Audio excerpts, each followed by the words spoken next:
नमस्कार दोस्तों। आज एक विधेयक आया हुआ है उत्तर प्रदेश विधानसभा के अंदर में, जिसको नजूल विधेयक कहते हैं, और ये संबंधित है भूमि से। अभी बात ये आती है कि नजूल है क्या चीज़, नजूल किसको कहते हैं। नजूल वो एक कानून था जो अंग्रेज़ों ने अपने रहते हुए यहाँ पर बनाया था कि उस टाइम पर अगर कोई राजघराने का व्यक्ति भारत के अंदर में कुछ भी काम करता था तो मुआवजे के तौर पर, जुर्माने के तौर पर अंग्रेज़ सरकार उन लोगों से उनकी भूमि को ले लेती थी। और जब ये लोग गए वापस, तो उस टाइम अंग्रेज़ों ने उस भूमि को उन राजघरानों को वापस नहीं दिया। कारण उसका ये था कि उस वक्त के जो राजघराने थे उनको भूमि वापस लेने के लिए स्वामित्व के पूर्ण दस्तावेज उनके पास में नहीं थे। तो इसलिए उस ज़मीन को इन्होंने बता दिया नजूल भूमि। अब नजूल भूमि जो है इसका मालिक कौन है नजूल भूमि का। इनफैक्ट नजूल भूमि का स्वामित्व जो है वो सीधा सीधा सरकार के पास में होता है। जितनी भी नजूल की भूमि है उसकी ओनरशिप गवर्नमेंट ऑफ इंडिया के पास में होती है, गवर्नमेंट ऑफ स्टेट्स के पास होती है। लेकिन अक्सर क्या होता है कि राज्य की भूमि को संपत्ति के रूप में सीधे प्रशासित नहीं करती वो, उनके पास में उसका मालिकाना अधिकार सब कुछ है, लेकिन डायरेक्टली वो उसके अंदर में ओनरशिप उसके पास नहीं होती है।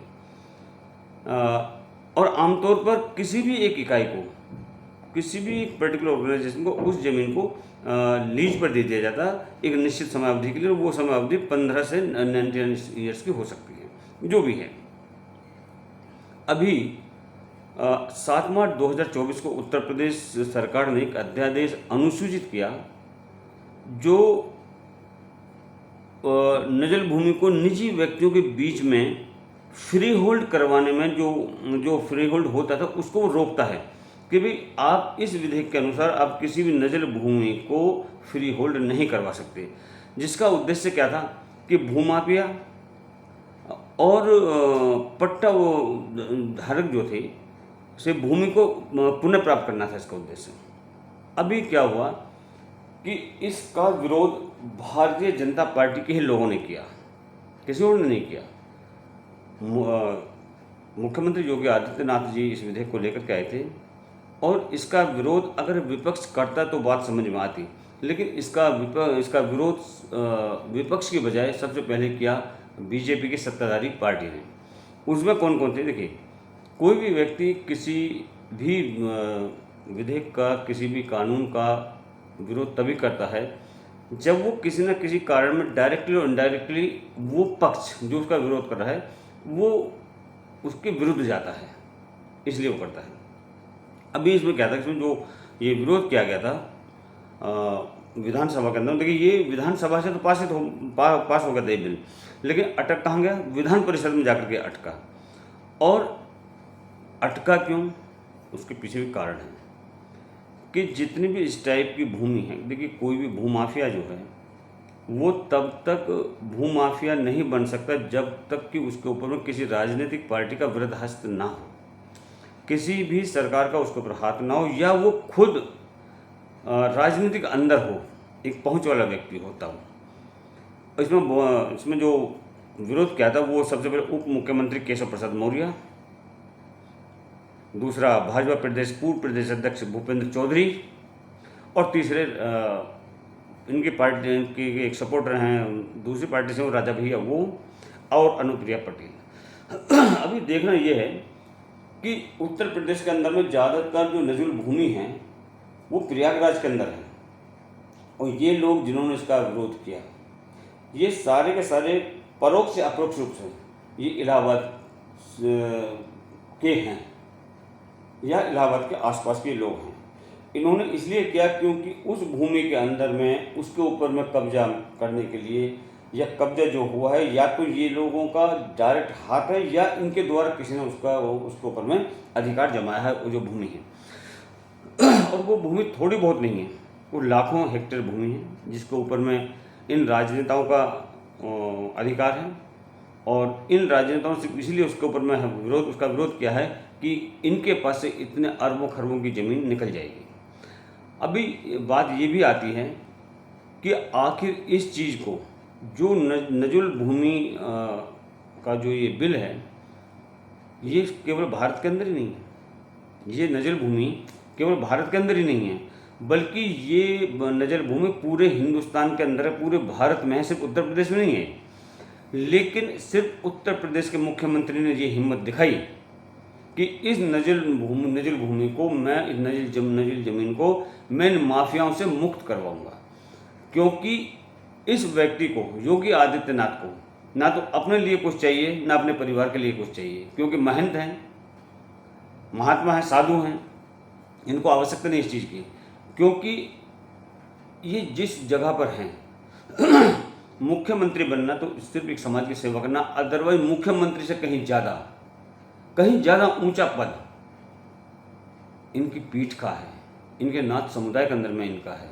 गोरखनाथ पीठ का जो स्थान है वो कहीं मुख्यमंत्री से भी ऊंचा है।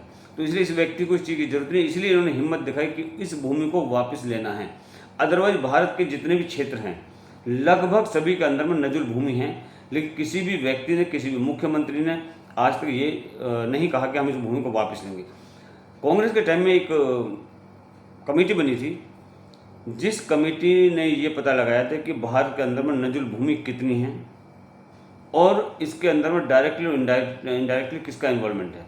उस टाइम की रिपोर्ट में एरिया बताया गया कितना एरिया है, कितनी ज़मीन है, और उसमें एक कांग्रेस के बहुत बड़े नेता का नाम है उस रिपोर्ट के अंदर में कि इस व्यक्ति ने सबसे ज़्यादा अधिग्रहण किया हुआ है नजुल भूमि का। लेकिन वो रिपोर्ट ठंडे बस्ते में डाल दी गई, कभी बाहर नहीं आई, क्योंकि ये राजनेता जो हैं, जो इस देश की राजनीति करते हैं, यही वो लोग हैं जो कि भूमाफिया को पैदा करते हैं। ये वही लोग हैं जो कि पुलिस के अंदर में भ्रष्टाचार भी पैदा करते हैं। ये वो लोग हैं जो कि समाज के अंदर भी भ्रष्टाचार करते हैं। तो इसलिए किसी भी राजनेता ने सिवाय योगी आदित्यनाथ के कि इस नजुल भूमि का मुद्दा ही नहीं उठाया, और कांग्रेस का सवाल ही पैदा नहीं होता कि वो इस टाइप के मुद्दे उठाए। बाकी जितने भी साउथ के अंदर भी अगर आप जाएं तो साउथ के अंदर भी नजुल भूमि है, लेकिन वहाँ के भी किसी भी मुख्यमंत्री ने इस मुद्दे को कभी नहीं उठाया। अब देखना ये है कि क्या ये बिल जो कि विधान परिषद से मैं जाकर के एक समिति को भेज दिया गया कि वो समिति इसका रिव्यू करेगी, उसके बाद में बताएंगे। कोई भी बिल अगर किसी समिति के पास भेजा जाता है तो वो इसलिए भेजा जाता है कि वो ठंडे बस्ते में पड़ा रहे और उसके ऊपर में सालों साल कोई कार्रवाई नहीं हो। लेकिन उत्तर प्रदेश के अंदर में योगी आदित्यनाथ मुख्यमंत्री हैं, मुझे नहीं लगता कि वो इस बिल को ठंडे बस्ते में पड़ा रहने देंगे। शीघ्र ही इसके ऊपर पुनः कार्रवाई होगी। और ये वो लोग भी हैं जो उत्तर प्रदेश के उप मुख्यमंत्री हैं केशव प्रसाद मौर्य, यही वो व्यक्ति है जिसने योगी आदित्यनाथ जी की जड़ें काटने का काम चालू किया है। इस व्यक्ति को, इसके अगर राजनीतिक स्तर पर हम देखें भारतीय जनता पार्टी के अंदर में, तो इसका योगदान क्या है? कुछ भी नहीं। ये व्यक्ति अपने दम पर अपनी सीट भी नहीं निकाल पाया, लेकिन इन लोगों को उस व्यक्ति के हर काम में अड़ंगा लगाना है जो कि समाज को, इस देश को, इस प्रदेश को कहीं ऊपर उठाना चाहता है। इन लोगों को नहीं चाहिए। अगर वो व्यक्ति का आगे इस तरह से कार्य करता रहेगा तो इन लोगों का कद कहीं ना कहीं छोटा होता हुआ चला जाएगा और ये बौने हो जाएंगे उसके सामने। इसलिए हम सभी को मिलकर के इस बिल को सपोर्ट करना चाहिए। दूसरा, सोने पर सुहागा, इन सभी लोगों ने मिलकर के एक अभियान चला दिया है, एक मुहिम लेकर आई है इस बिल के लिए कि इस बिल के आने से उस भूमि के ऊपर में जो लोग बसे हुए हैं, जिनका घर उसके ऊपर में, वो लोग बेघर हो जाएंगे, जो कि बिल्कुल ही गलत बात है। क्योंकि ये बात योगी आदित्यनाथ को पता है कि उसके ऊपर कुछ लोग बसे हुए हैं, कुछ परिवार बसे हुए हैं, तो उन्होंने उनको उनके घर के एवज में दूसरा निवास देने की योजना पहले बना रखी थी। तो ये जो एक नैरेटिव फैलाया जा रहा है कि ये योगी सरकार गरीबों के विरुद्ध है या दलितों के विरुद्ध है या SC ST के विरुद्ध है या OBC के विरुद्ध है, ये एक राजनीतिक स्टंट है। जैसा कि इलेक्शन के टाइम पर राहुल गांधी और अखिलेश यादव ने फैलाया था कि ये संविधान को बदल देंगे, ये कर देंगे, ये रिजर्वेशन ख़त्म कर देंगे। ये जितने भी विपक्षी हैं, चाहे वो विपक्षी पार्टियों के लोग हैं या BJP के अंदर ही योगी आदित्यनाथ के विरोधी हैं, इन सभी ने एक नैरेटिव फैलाया है कि किसी भी कंडीशन में इस सरकार को और या इस सरकार के अंदर जो काम करने वाले लोग हैं उनको काम करने से रोका जाए। तो हम सबका उद्देश्य होना चाहिए कि इस बिल की सपोर्ट में खड़े हों, क्योंकि ये भूमि, ये नजुल भूमि जो है, ये किसी राजनीतिक परिवार की नहीं है या किसी एक व्यक्ति की नहीं है, ये भारत सरकार की भूमि है। अगर कोई गवर्नमेंट ऑफ इंडिया की चीज़ है तो उसके ऊपर किसी का अधिकार किस तरह हो सकता है? तो हम सबको मिलकर के इस बिल के सपोर्ट में आना चाहिए और इस बिल को विधानसभा और विधान परिषद दोनों से पास करवाना चाहिए। जय हिंद, जय भारत।